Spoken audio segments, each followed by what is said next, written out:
Hello, everyone. Um, I'd like to talk to you about this mindset that some of us have when it comes to the faith. I'm the attitude of I'm just doing my time. Basically, you know, I could suffer now, and when I die, I don't have to serve Jesus anymore. Or I just come to church, you know, or I read my Bible before I go to work, and that should be enough for God. And it's the wrong mentality to have. It's a mentality I also struggle with, you know, and it's not a attitude that's loving towards God. Okay,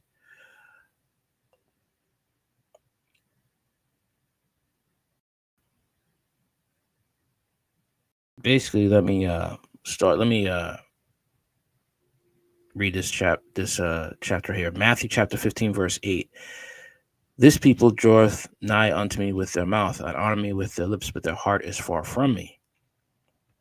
And like I just said, people come to church, they sing hymns and pray, and the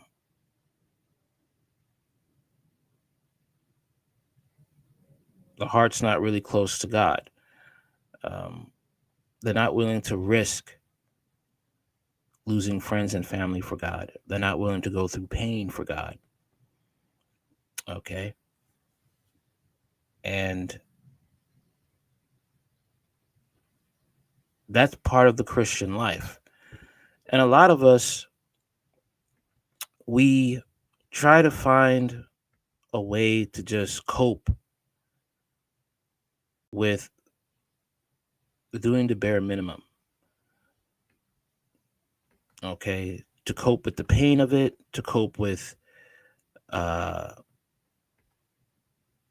dealing with the suffering of it all. Okay. Because he didn't say it would be easy. Okay. And he said that love is a verb, and love is something, it's not just something you say, it's something you do. And if we love him, we'll obey his commandments. It's not easy. Okay. It isn't.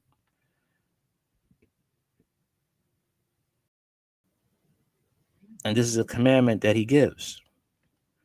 Matthew chapter 22, verses 36 to 38. Master, which is the great commandment in the law? Jesus said unto him, Thou shalt love the Lord thy God with all thy heart and with all thy soul and all thy mind. This is the first and great commandment. Okay.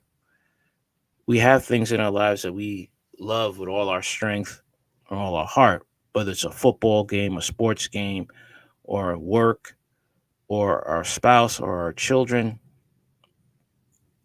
Okay. And that's just not the way it's supposed to be. It's supposed to be loving God. And sometimes loving God will mean that things got to get cut out of our lives. And for that, that's the real battleground in the mind and the heart. And that's when sometimes we will flip. Okay. And that's the part that God tests within us if we truly love Him, if we truly want to be part of His kingdom,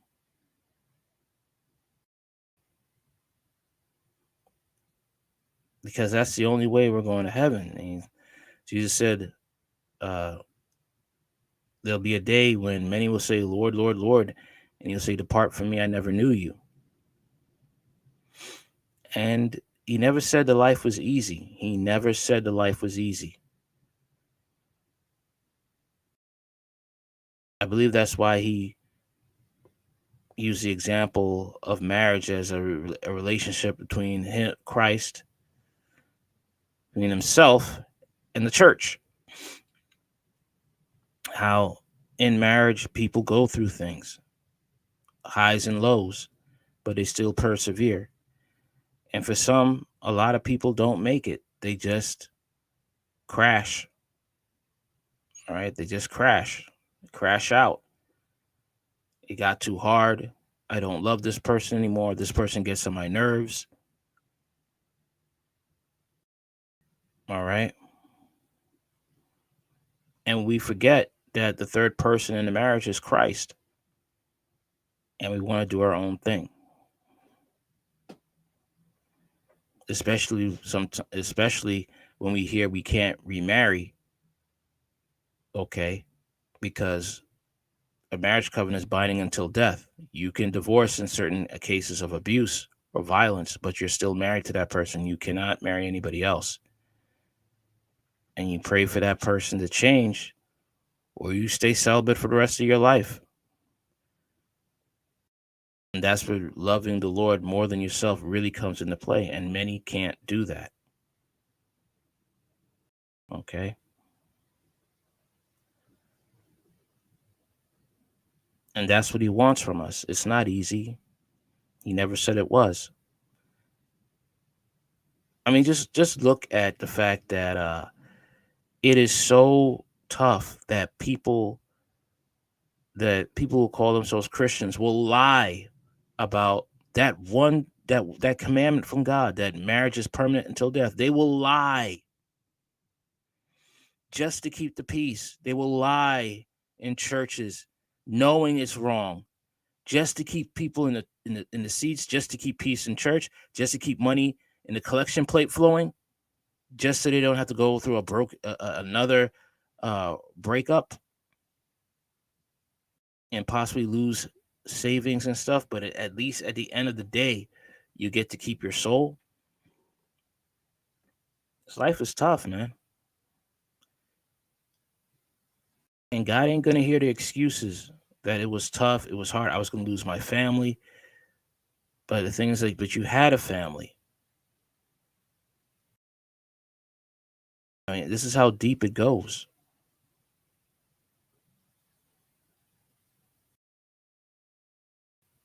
Worse, that sometimes we lie to ourselves that we're good with God, and we're not. In some cases, we don't care. We want what we want, and that's it.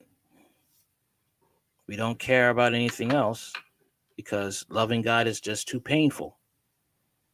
It gets too much at times.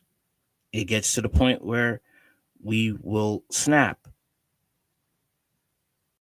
on people, on the ones we claim to love, or we just say, forget this. I'm not doing this anymore. I've had enough. Okay. And that's okay, because in the book of Exodus, you see that those who held on to obeying God and listening to Moses, they survived. But many who didn't, they died in the wilderness. Okay. What did it say in the Old Testament? Moses said that I will send somebody from among your own brethren that speaks the words of God, but if you do not listen to him, you will be utterly destroyed from among the people. And that's what's happening. We tend to forget that we're in a wilderness, a spiritual wilderness, that those who don't hold on to Christ and obey him, they perish. They may have had the nicest house, a great family,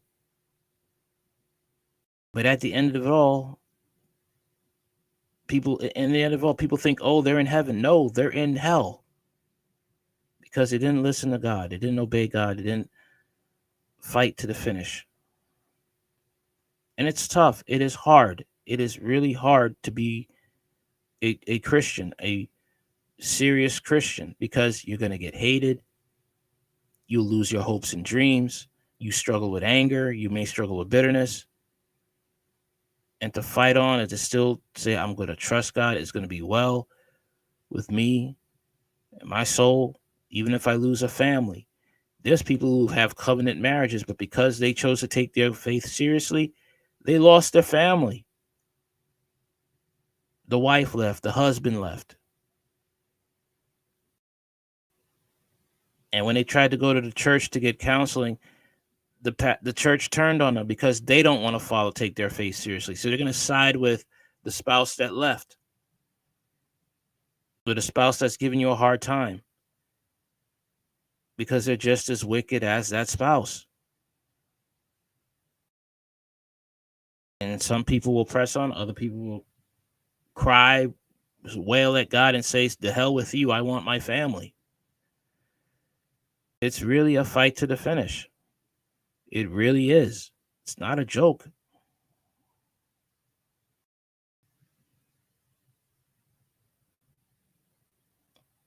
Imagine have you ever been in a relationship where you could sense the person doesn't really love you? You tell them how to love you, where they're messing up, and how they hurt you, and they just shrug it off, or they try to be that person. They try to respect you, but then after a while, they just get tired and go back to their old ways.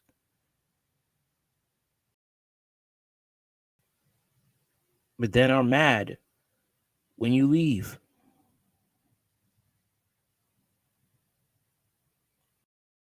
God's way, God, the life, the security we have is conditional. It's not once saved, always saved, and a lot of people don't understand that, don't want to understand it, will hold on to that lie because it means the pressure is off my neck. I don't have to live this life as the Bible says I have to live. I get to keep my family members with me. I get to hang out with people that I know are ungodly and have ungodly conversations, but at least I get to have that, and I could go to church and be okay with the God that I want with the God that I want, not the God in the biblical Bible.